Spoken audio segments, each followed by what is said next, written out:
Hello guys, I am Sneha. In this lecture, we learn about the art of animation in computer graphics. So let's start. तो सबसे पहले हम जानते हैं कि एनिमेशन क्या होता है।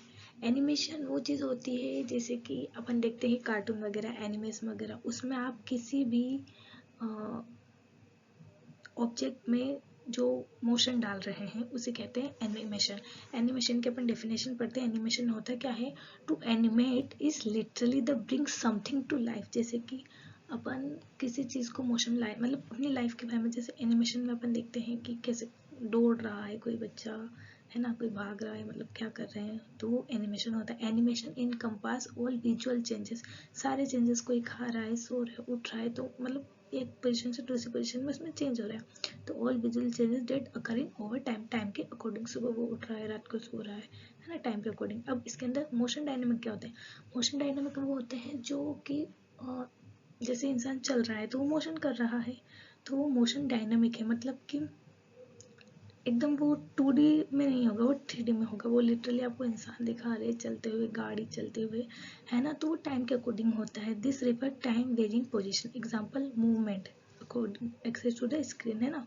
उसके बाद अपडेट डायनेमिक क्या होता है? अपडेट डायनेमिक के अंदर आप शेप, कलर, टेक्सचर, कैमरा, उसको टाइम के अकॉर्डिंग चेंज करते रहते हैं। जैसे कि अपना व्हाट्सअप, अपने फ़ोन के बहुत सारे ऐप टाइम के अकॉर्डिंग अपडेट होते रहते हैं, वैसे ही अपडेट डायनेमिक टाइम के अकॉर्डिंग ये अपने एनिमे को चेंज करते रहते हैं। ठीक है। अब स्टेप 1 क्या होती है?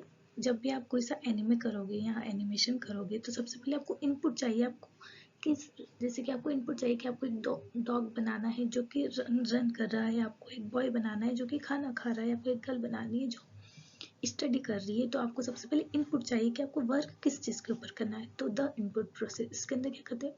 The first step is procedure in computer animation is the input process. सबसे पहले अपन को इनपुट चाहिए विच बिंग विथ क्रिएटिंग की फ्रेम। अपन वो बताता है कि अपन को क्या क्रिएट करना है ना। की फ्रेम्स क्या होते हैं? Key frames are the frames that define the extreme और characteristic position to the anime object. जो भी अपना ऑब्जेक्ट है वो काम क्या कर रहा है, मतलब उसके कैरेक्टरिस्टिक क्या है, उसकी पोजीशन क्या है, उसकी पोजीशन बैठने वाली, उसकी पोजीशन सो रहा है, वो स्लीप कर रहा है, तो वो अपनी की फ्रेम्स होती है। ठीक है। अब इनपुट मेथड दो तरह की होती है, एक होती है ट्रेडिशनल और एक होती है digital. Traditional frames are drawn using traditional tool like pen and brushes. ठीक है, ये ट्रेडिशनल हो जाएगी। और डिजिटल के अंदर अपन क्या करेंगे? अपन डिजिटल टूल्स का यूज करते हैं, जैसे पेंटिंग हो गए, ड्राइंग हो गई, ये डिजिटल टूल्स रहते हैं ना, ये अपनी डिजिटल इनपुट मेथड होती है। उसके बाद अपन पढ़ते हैं स्टेप 2 में अपन क्या करेंगे? Create smooth movement. अब अपन को ये तो पता चल गया कि अपन को एक डॉग बनाना है जो यहाँ से यहाँ तक दौड़ रहा है। लाइक जैसे कि अपन एक डॉग बना रहे हैं, एक पर्सन बना रहे हैं जो इस पोजीशन पे खड़ा है और अपन को उसको इस पोजीशन पे लाना है। अपने इतना इतना अपन को पता चल गया। अब अपन उसको इस पोजीशन से इस पोजीशन ले जाने में एक मूवमेंट करवाना होगा उसके बीच में, मतलब लाइक वो ऐसे, मतलब वो जंप करेगा। ठीक है, ऐसे जंप करते करते अपनी फर्स्ट पोजीशन से लास्ट पोजीशन पहुंचेगा। तो अपन को एक स्मूथ मूवमेंट चाहिए, लाइक जैसे कि वो लाइक ऐसे तो नहीं कूदेगा, है ना, थोड़ा सा कर्व बनेगा उसके बीच, तो अपन को मूवमेंट चाहिए। तो इसके लिए सबसे पहले अपन इसके अंदर अपन 3 चीज़ों का यूज करेंगे, इंटरपोलेशन, कलर साइकिल और मॉर्फिंग। इंटरपोलेशन क्या होता है? The in betweening process is performed using interpolation. The system is given start and end point. Interpolation में अपन ने क्या कर दिया कि अपन ने उसको एक स्टार्ट पॉइंट दे दिया, जैसे यहाँ पे अपन ने दिया था ये वाला, ये उसका स्टार्ट पॉइंट है, यहाँ से वो स्टार्ट हो रहा है और यहाँ पे वो एंड हो रहा है। इसके बीच अपन ने उसको एक स्टार्ट एंड पॉइंट दे दिया, इसे अपन बोलते हैं इंटरपोलेशन। अब कलर साइकिलिंग क्या होती है?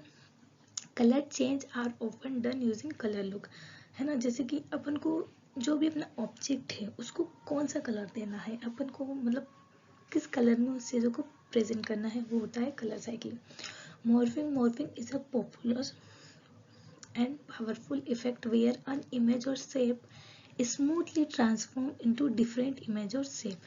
अपन को सर्कल को लाइक ट्रायंगल में चेंज करना है, ट्रायंगल को रेक्टेंगल में चेंज करना है, तो उसके लिए अपन मॉर्फिंग का यूज़ करते हैं। जैसे यहाँ पे ट्रायंगल बन रहा है, अब ये ट्रायंगल को अगर अपन को हाफ सर्कल में चेंज करना होगा तो अपन मॉर्फिंग का यूज करेंगे।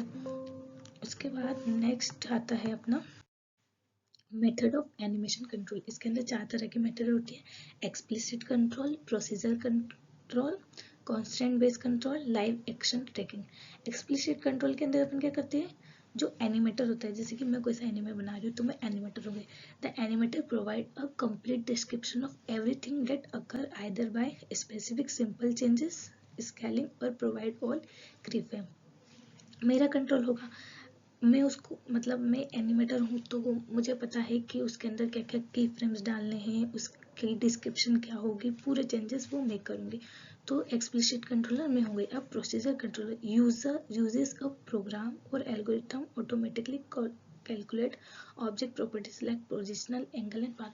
प्रोसीजर क्या, जो उसके ऊपर प्रोसीजर कर रहा है, जैसे कि मैंने तो एनिमेटर मैंने बना दिया, लेकिन मेरे साथ जो भी प्रोसेस कर रहे हैं उनका भी उस पर कंट्रोल होगा। Constant base movement is govern by physical law where object in contact constraint each other motion. इसमें अपन को देखना है कि हर एक चीज दूसरी चीज से रिलेट हो रही है। जैसे कि अगर आप बना रहे हो कि एक बॉय एप्पल तोड़ रहा है, तो वो बॉय भी मूवमेंट कर रहा है और वो एप्पल भी ऊपर से नीचे गिर रहा है, तो इसमें क्या कर रहे हैं, वो उन दोनों के बीच क्या हो रहा है, एक कॉन्टेक्ट बन रहा है। तो ये होता है constant base. Live action tracking, people और animal act out the part of and the animator track the digital capture their motion. Example motion capture. इसके अंदर भी जो आप वर्क कर रहे हो, जो भी आपकी एक्टिविटी है, उसको लाइव ट्रैक करना है। तो ये 4 कंट्रोल मेथड होती है एनिमेशन की। उसके बाद forward kinematic and inverse kinematic. इसके अंदर क्या होता है, this is a root down approach, the animator pass a skeleton by rating each joint individual. ठीक है, kinematic refer to the position and velocity of positioner without considering force and cause of the motion. इसके अंदर वो ये देखता है forward reversing, वो सबसे पहले रूट देखता है, आपकी डाउन रूट कौन सी है, फिर उससे वो आपकी विजुअल को और ऊपर तक ले जाने की कोशिश करता है। सबसे पहले तो वो ये देखेगा कि आपका, जैसे कोई सी मूवी बन रही है, तो उस मूवी में सबसे पहले ये देखेंगे कि उस मूवी का मेन टाइटल ऑब्जेक्ट क्या है, फिर वो अलग चीज़ों के बारे में सोचेंगे। ऐसे अगर कोई सा ऐप बना रहे हो आप या कुछ कर रहे हो, तो आप सबसे पहले ये सोचोगे कि उस ऐप को आप क्यों बना रहे हो, वो ऐप फूड से रिलेटेड है, ट्रैवलिंग से रिलेटेड है, तो आपका एक मेन ऑब्जेक्ट रहता है। तो फॉरवर्डिंग क्या करता है, उस रूट को पकड़ता है, ठीक है। और इनवर्स क्या करता है, this is and point approach. इसमें आप क्या करते हो कि आपको पहुंचना कहाँ तक है। फॉरवर्डिंग क्या करेगा कि आपने स्टार्ट कहाँ से किया है, और इनवर्स क्या करेगा, ये बताएगा कि आपको पहुंचना कहाँ तक है। This is an and point approach, the animator move the end effector, है ना। चलो ये भी अपन, अब अपन पढ़ते हैं distributing displaying animation. Distributing displaying animation 3 तरह के होते हैं, digital video clip, run time package, in tool preview. Digital video clip के अंदर क्या होता है, द मोस्ट कॉमन मेथड, ठीक है, एक्सपर्टिंग एनिमेशन। आजकल अपन कोई सा भी एनिमे देख रहे हैं तो वो एक वीडियो के फॉर्म में ही देखते हैं, चाहे वो आप नारुतो देख रहे हो या कुछ भी देख रहे हो। फिर run time package, creating a self content project. Run time पे क्या करता है कि जो भी आपने एनिमे बनाया है उसको एक प्रोजेक्ट, एक फाइल के रूप में स्टोर कर लेता है, फिर जैसे आपको ज़रूरत होती है वो आप में डिस्ट्रीब्यूट कर देता है, ठीक है। Independent playback. In tool provide क्या है, simply playing the anime direct with in create software.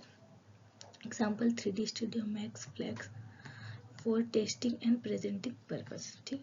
ये होता है अपना इन टूल प्रोवाइडिंग। अब the animation tool kit. Animation की टूल किट क्या है, एनिमेशन के टूल किट है Macromedia Director in Flash, meta creation poster, Discreet 3D Studio and virtual reality modelling language. माइक्रोमीडिया के अंदर अपन क्या यूज़ करते हैं, अपन मीडिया के डिफरेंट टूल्स और एप्लीकेशन यूज़ करते हैं जो कि अपने वेब कंटेंट पे यूज़ किए जाते हैं। फिर मेटा क्रिएशन पोस्टर, ये 3D टूल्स होते हैं जिनका यूज़ अपन करते हैं इनवर्स काइनेमेटिक्स में, ठीक है। और डिस्क्रीट 3D स्टूडियो का अपन यूज़ करते हैं जब अपन को कोई हाई मॉडल बनाना है, अपना प्रोफेशनल काम है ना, देखो professional software for creating complex 3D model, तो वहाँ पे अपन डिस्क्रीट 3D मॉडल का यूज़ करते हैं। और virtual reality a standard language use to specific 3D interactive with visual word. अगर अपन को उस विजुअल वर्ड को 3D अपने रियल वर्ड से इंटरेक्ट कराना है तो अपन वर्चुअल रियलिटी मॉडल लैंग्वेज का यूज़ करते हैं। सो थैंक यू, इतना ही था अपना द आर्ट ऑफ एनिमेशन। आपको समझ आया तो अच्छी बात है।